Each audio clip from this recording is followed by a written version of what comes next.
Goeiedag almal, ek is Mani van Bloemfontein. Dis vandag maandag, die 20ste April 2026. Ons doen die nuus in kollig en ons hoofopskrif vir vandag sê: Bloemfontein se student sterf tydens gradeplegtigheid. Nuushooftrekke vir vandag: politieke storm heers oor die aanstelling van Rolf Meyer as ambassadeur. Bloemfontein student sterf by gradeplegtigheid op die kampus. Chaos vind plaas by Solplaatjie munisipaliteit. Boeliegedrag op skool is 'n nasionale noodgeval. VRK-wedstryde se uitslaa is bekend. Protea Dames maak dit 2-0 in T20 reeks teen Indië.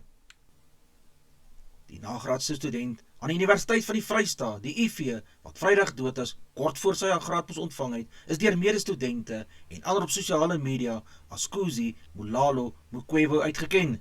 Die koerante verneem betroubaar dat die student in mekaar gesak en gesterf het.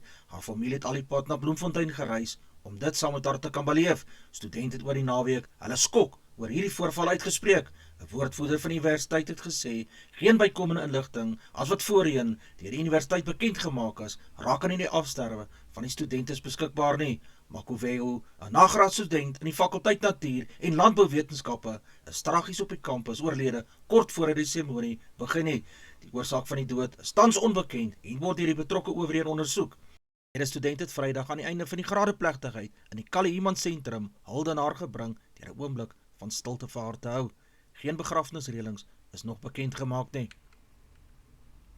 'n Politieke storm is besig om uit te broei oor die moontlike aanstelling van Rolf Meyer as Suid-Afrika se ambassadeur in die Verenigde State. Hoewel daar nog geen amptelike bevestiging is nie, het die gesprek reeds vlam gevat in politieke kringe. Meyer, 'n voormalige sleutelonderhandelaar tydens Suid-Afrika se oorgang na demokrasie, word deur sommige beskou as 'n ervare diplomaat met internasionale geloofwaardigheid, maar nie almal stem hiermee saam nie. Die Suid-Afrikaanse Kommuniste Party het na bewering sterk teenkanting uitgespreek en vra of Meyer werklik die regte keuse is om Suid-Afrika in Washington te verteenwoordig. Kritici meen dat sulke aanstellings nie net oor ervaring gaan nie, maar oor politieke lojaliteit en die rigting wat die land internasionaal wil inslaan. Ondersteuners aan die ander kant sê, Meyer se geskiedenis van onderhandelinge en konflikhanterings maak hom presies die tipe figuur wat nodig is om 'n komplekse globale omgewing te skep. Die pos van ambassadeur in die Verenigde State is een van die belangrikste diplomatieke rolle vir Suid-Afrika, veral in 'n tyd waar internasionale verhoudings onder groot druk is.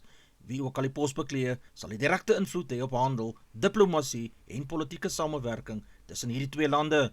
Maar die groot vraag bly nou, is dit bloot politieke spekulasie of lê daar reeds 'n besluit wat binnekort die land sal skok? Een ding is seker, hierdie storie is nog lank nie klaar nie. 'n Ontstellende tendens is besig om momentum te kry in Suid-Afrika. Die onwettige handel in wildprodukte skuif nou openlik na sosiale media platforms. Volgens berigte word beskermde diere en hulle produkte al hoe meer aanlyn geadverteer met min vrees vir enige vervolgings. In een van die mees skokkende voorbeelde word daar verwys na 'n vrou van Polokwane wat glo die vel van 'n wit leeu vir R20.000 op Facebook geadverteer het met 'n luiperdvel teen dieselfde prys. Indien waar, is dit 'n ernstige oortreding van natuurbewaringswette, aangesien beide spesies streng beskerm word. Volgens Suid-Afrikaanse wetgewing is dit onwettig om beskermde diere of hulle produkte te verkoop sonder die nodige permitte. Hierdie regulasies word beheerinstansies soos Departement van Forestry, Fisheries en die Environment en oortreders kan swaar boetes of tronkstraf in die gesig staar. Kenners waarsku dit platforms soos Facebook en die aanlyn markplekke vinnig besig is om 'n nuwe swart mark te word.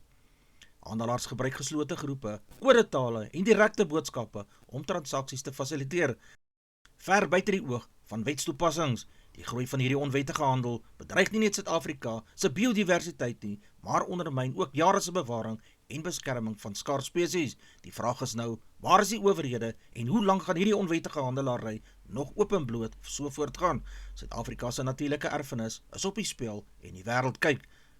Spanning het oorgekook by die Solplaatjie plaaslike munisipaliteit nadat 'n raadsvergadering dramaties skeef geloop het. Wat veronderstel was om 'n gewone sitting te wees, het vinnig verander in 'n toneel van konflik en beskuldigings met raadslede wat glo koppe gestamp het oor ernstige kwessies binne hierdie munisipaliteit. In die nasleep van die chaos is die munisipale bestuurder Tapelo Matlala geskort te midde van beweringe van ongeruimdhede. Hoewel volle besonderhede nog nie amptelik bevestig is nie, dui bronne daarop dat die besluit geneem is in 'n poging om stabiliteit te herstel, verdere spanning tot die minimum te beperk. Hierdie jongste ontwikkeling is nog 'n voorbeeld van uitdagings waarmee plaaslike regerings in Suid-Afrika worstel, van bestuurskwessies tot politieke verdeeldheid. Inwoners van Kimberley en omliggende gebiede wag nou angstig om te sien of dienslewerings beïnvloed sal word. Een ding is duidelik, die situasie by Solplaatjie is nog lank nie opgelos nie en alle oë is nou gerig op wat volgende gaan gebeur. Sal daar antwoorde kom of gaan hierdie krisis net verder verdiep? Boeliegedrag in Suid-Afrikaanse skole word nou beskryf as 'n groeiende krisis en selfs 'n nasionale noodgeval. Van fisiese aanrandings tot emosionele teistering, leerders reg oor die land word daagliks blootgestel aan geweld en vernedering binne skoolgronde. Kenners waarsku dat die impak van boeliegedrag diep sny. Dit raak nie net akademiese prestasie nie, maar ook kinders se selfbeeld en geestesgesondheid. Die organisasie Women Trust 1000 het nou 'n dringende beroep op die regering gedoen om daadwerklik op te tree. Hulle eis dat die voorkoming van boeliegedrag onmiddellik geprioritiseer word en dat die verband met geslagsgeweld ernstig aangespreek moet word. Volgens aktiviste begin geweld nie net op straat nie, dit begin in skole. Hulle glo dat indien die boeliegedrag nie vroeg aangespreek word nie, dit later kan oorspoel in breër samelewingsprobleme soos misdaad en geslagsgebaseerde geweld. Die groot vraag bly nou, doen die regering genoeg om leerders te beskerm? Oproepe neem toe vir strenger dissiplinêre stappe, beter ondersteuningsstelsels en groter betrokkenheid van ouers en onderwysers. As skole nie meer veilige ruimtes is nie, waarheen gaan ons kinders? Suid-Afrika staan nou voor 'n keuse. Ignoreer ons die krisis of tree ons op voordat dit te laat is? Politieke spanning het weer opgevlam na nuwe ontwikkelinge rondom die voormalige adjunkkommissaris van die Ekurhuleni se Metropolisie Departement, Julius Mkhwanazi. Mkhwanazi se vorige getuienis voor 'n ondersoekkommissie is tans onder skerp vergroot gelaas met verskeie politieke partye wat vrae stel oor die volledigheid en akkuraatheid daarvan. Opposisiepartye, insluitend die DA, sê hulle eis sterker optrede teen enige amptenare wat moontlik by onreëlmatige betrokke kan wees. Hulle beklemtoon dat geen individu bo die wet verhewe is en vra vir vinnige optredes, maar bewyse dit geregverdig het. Die situasie vorm deel van 'n groter debat oor polisieering, aanspreeklikheid en moontlike korrupsie binne metropolisieringstrukture. Op hierdie stadium is baie van die beweringe en politieke stellings nog nie deur hofuitsprake of amptelike strafregtelike bevestigings gefinaliseer nie. Wat wel duidelik is dat die druk op wetstoepassingsbeamptes toeneem en dat hierdie saak waarskynlik tot verdere politieke en regsontwikkelinge sal sien. Onbevestigde berigte het Sondagoggend op sosiale media begin versprei oor 'n beweerde skietvoorval in die Amerikaanse deelstaat Louisiana, waarin verskeie kinders glo betrokke was. Volgens die aanvanklike, nog nie bevestigde inligting, word daar beweer dat 'n skietery in 'n woongebied plaasgevind het, waar kinders en volwassenes glo onder die slagoffers was. Plaaslike owerhede het egter nog geen finale verklaring uitgereik wat hierdie besonderhede bevestig het nie. Polisiebronne in die gebied het aangedui dat die ondersoek wel aan die gang is, maar dat die inligting nog gefilter en geverifieer moet word. Spanning neem toe in die kragrees Eskom se lole onderhandelinge nadat beweringe van voorgestelde salarisaanpassings ewige reaksie ontlok het. Volgens vakbond reaksies is daar kommer uitgespreek oor moontlike ongelykhede in voorgestelde salarisaanpassings binne hierdie organisasie. Eskom het egter die beweringe wat sekere verslae gemaak is, ontken op 'n vraagteken en beklemtoon dat onderhandelinge nog aan die gang is. Die vakbond NUMSA het intussen 'n dooie punt in die onderhandelinge verklaar en sê dat geen finale ooreenkoms nog bereik is nie. Loononderhandelinge in groot staatsinstellings soos Eskom is dikwels kompleks met verskillende groepe werknemers wat verskillende prioriteite en eise gestel het. Op hierdie stadium bly baie van die spesifieke syfers en beweringe onderhewig aan onderhandelinge en amptelike bevestigings en moenie as 'n finale feit beskou word nie. Die naweek se VRK uitslae lyk as volg: Ulster het 21 aangeteken teen Leinster se 29, die Dragons het 7 aangeteken teen die Bulls se 47 punte, Edinburgh het 31 en Zebre 30 punte opgestapel. Benetton Rugby het 15 aangeteken teen Munster se 45, Ospreys het 21 teen die Sharks se 17 punte, Llanelli Scarlets het 24 teen Cardiff Rugby se 28, die Leeu's het 54 punte aangeteken teen Glasgow Warriors se 12 punte, die Stormers het 24 en Connacht 33 punte.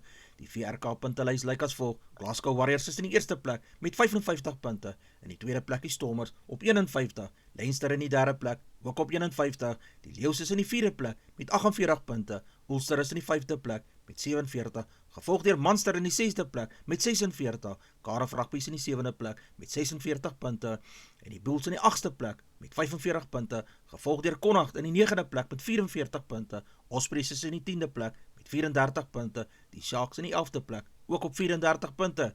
Edinburgh is in die 12de plek met 28 punte, Benetton Rugby is in die 13de plek, ook op 28, Llanelli Scarlets is in die 14de plek met 23 punte, die Dragons is in die 15de plek met 21 punte, en die laaste plek is Zebre met 14 punte. Die Suid-Afrikaanse nasionale vroue cricketspan het gister hulle klas gewys toe hulle die Indiese span in die tweede T20 van die reeks op Kingsmead in Durban met oortuiging gewen het. Hierdie oorwinning skuif Suid-Afrika reeds 'n stewige stap vorentoe in die reeks nadat hulle die eerste T20 ook gewen het en hulle gaan nou die volgende wedstryd in groot selfvertroue inskuif. India het eers gaan kolf vir 'n groot rukkie gelyk of hulle mededingende totaal gaan opstel. Een van hulle topkolwers, Smriti Mandhana, het aggressief begin en vinnig die bal getref met verskeie grenshoue. Sy het 'n indrukwekkende 58 lopies van 38 balle aangeteken met 7 viere en 2 sesse, maar na haar paaltjie het die beurtmomentum begin verloor. Die Protea bowlers het daaraan die druk verhoog met goeie lyn en lengte gebou en slim veldplasings. India se middelorde het egter konstante druk gebreek en paaltjies het gereeld begin val, wat hulle totaal beperk het tot 148 lopies. Die jagtog is met selfvertroue aangepak deur kaptein Laura Wolfhard saam met Sunaylis. Van die eerste boubeurte af het die twee kolwers beheer geneem oor die tellbord. Wolfhard het haar gewone elegante, maar aanvallende styl gewys en vinnig lopies opgestapel, terwyl Lees die beurt geanker het met die druk van die teiken afgehaal het. Wolfhard het 54 van 34 balle geslaan, terwyl Loos 'n sterk 57 van 46 balle bygedra het, met verskeie goed geplaaste viere en 'n groot 6 wat die wedstryd feitelik in Suid-Afrika se guns gekantel het. Suid-Afrika het die teiken van 148 met gemak gehaal en slegs 17,1 beurte en met 8 paaltjies staande 'n oorwinning behaal. Wat hierdie vertoning besonders gemaak het, is nie net die oorwinning nie, maar die manier waarop dit behaal is. Sterk openingsvennootskap wat stabiliteit gebring het, dissipline en bouwerk wat India beperk het, na goeie begin, kliniese afhandeling in die jagtog sonder onnodige risiko's. Met die twee oorwinnings uit twee wedstryde lyk die Proteas of hulle op pad is om die reeks te beklink. Die span se balans tussen ervare spelers en jong talent wys duidelik in sy vertonings. Die Suid-Afrikaanse swemspanne is tans in 'n intense kwalifikasie en seleksieproses vir toekomstige internasionale byeenkomste, insluitend die Commonwealth Games. Swemmers reg oor die land neem deel aan nasionale en internasionale proewe om hulle plek in die span te verdien. Hierdie uitslae speel 'n sleutelrol in wie uiteindelik gekies word om Suid-Afrika te verteenwoordig. Volgens Swimming South Africa word finale spankeuses gebaseer op prestasie, kwalifiseringstye en internasionale standaarde. Daar is egter nog geen amptelike bevestiging van 'n finale span vir hierdie volgende staatebondspele nie. Suid-Afrika het gister 'n skitterende vertoning opgedis om Argentinië met 35 teenoor 7 in die eindstryd in die 7's toernooi te wen. Die oorwinning het die nasionale 7 span voortgebou op sy skitterende seisoen sover. Dit is sy 4de agtereenvolgende toernooisege en sy 5de in 7 toernooie in die 2026 seisoen van die 7's reeks. Die Blitsbokke het nou al 'n groep wedstryde die naweek in Hong Kong met Uruguay 12 teenoor 7 en Argentinië 38 teenoor 0 gewen, maar teen Spanje het hulle vasgeval 12 teenoor 31. In die kwartfinale het hulle Kenia met 26 teenoor 22 punte gewen en daarna met Nieu-Seeland in die halfeindstryd met 26 teenoor 14 gewen. Die ander twee wêreldkampioenskapstoernooie word in Valladolid, Spanje op 29 tot 31 Mei en Bordeaux in Frankryk van 5 tot 7 Junie beslis. In teenstelling met die Blitsbokke het die Suid-Afrikaanse vrouespan gesukkel om in die Hong Kong toernooi hond haar af te maak. Hulle kon slegs een van hulle 5 kragmetings, 'n groepwedstryd teen Brittanje met 19 teenoor 5 gewen het. Dit was weer 'n harde mededingende naweek op skole rugbyvelde reg oor Suid-Afrika met groot oorwinnings en enkele verrassings wat so uitgestaan het. Op die Parel Gimnasium tuisveld het Parel Gimnasium rugby vir Grey College rugby met 29 teenoor 14 punte gewen in 'n kragtige vertoning. Dit beteken Grey College het nou 3 agtereenvolgende nederlae gelei, iets wat nie gereeld in hulle onlangse geskiedenisboeke gesien sal word nie.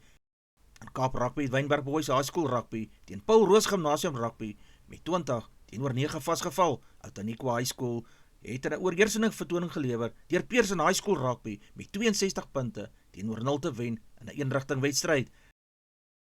Die SA Cup se bekeruitslae lyk as volg. Die oostelike provinsie het 9 aangeteken teen die Griquas se 52 punte. Die Griffins het 36 punte gekry teen die Valke se 68 punte. Boland het 74 aangeteken teen die Grens Bulldogs se 5 punte. Die SWD Arende het 17 punte gekry en die Toyota Cheetahs het 26 punte opgestapel. Die Pumas het 85 punte gekry teen die Luiperds se 0 punte. Die SA beker punteleer lyk as volg. Die Griekwas is in die eerste plek met 30 punte, gevolg in die tweede plek deur die Pumas met 27 punte, in die derde plek is die Cheetahs met 23 punte, in die vierde plek is die SWD met 22 punte, die Boland is in die vyfde plek op 20 punte, die Valke in die sesde plek met 14 punte, die Griffins in die sewende plek met 11 punte. Advertensie van Netwerk 24, teken in en kry verskeie tydskrifte en koerante. Advertensie van Bloemkeel vir jou. Jy kan vir Dian of Susan by 082-390-339 kontak. Hulle sê jou voertuigregistrasie namens jou behartig. Ons weerberig vir die streek lyk so: Messina 2233, Polokwane 1725, Lephalale 1830, Mbombela 1731, Mahikeng 1326, Pretoria 1628, Johannesburg 1523, Ermelo 1126, Galagare 1021, Gaborone 1730, Richards Bay 2029, Pietermaritzburg 1426, Durban 1928, Port St Johns 1628, Pongola 1837, Maputo 2135, Bethlehem 1021, Bloemfontein 8 en 19, Allewal Noord 8 en 18, Welkom 1122, Vryburg 1022, Kimberley 9 en 19, Appington 10 en 19, Prieska 10 18, Springbok 6 en 17, Karasburg 9 en 19, Keetmanshoop 10 21, Mariental 10 26, Alexanderbaai 14 21, Brandvlei 7 en 16, Loederitsbaai 15 26, Vredendal 12 en 19, Kaapstad 13 en 17, Sutherland 2 en 9, George 10 19, Jeffreys Bay 11 20, Cabarra 10 22, Graaff-Reinet 8 en 17, Kapogolas 11 18, De Aar 7 en 15, Molteno 4 14, Beaufort West 9 en 17, Oos-London 9 22, Mabelane 23 en 34 grade Celsius in die middag. Markte vir die dag lyk so: die rand verhandel teen R16.33 teenoor Amerikaanse dollar. Die Australiese dollar kos R11.67, die euro verhandel teen R19.20, 'n pond kos R22.04, 'n yen kos 10 sent, platinum per fyn ons is $2,140, palladium per fyn ons is $1,600, silwer per fyn ons is $80.75, goud per fyn ons is $4,830, Brent ruolie per vat is $90.35. Gedagte vir die dag: terwyl ander mense kla oor hierdie maandag, bou wenners hulle toekoms. Die verskil begin vandag. Dis al vir vandag. Onthou om te like, deel met jou vriende en jou vriendinne en onthou om te subscribe op my kanaal. 'n aangename dag en week verder word vir almal toegewens.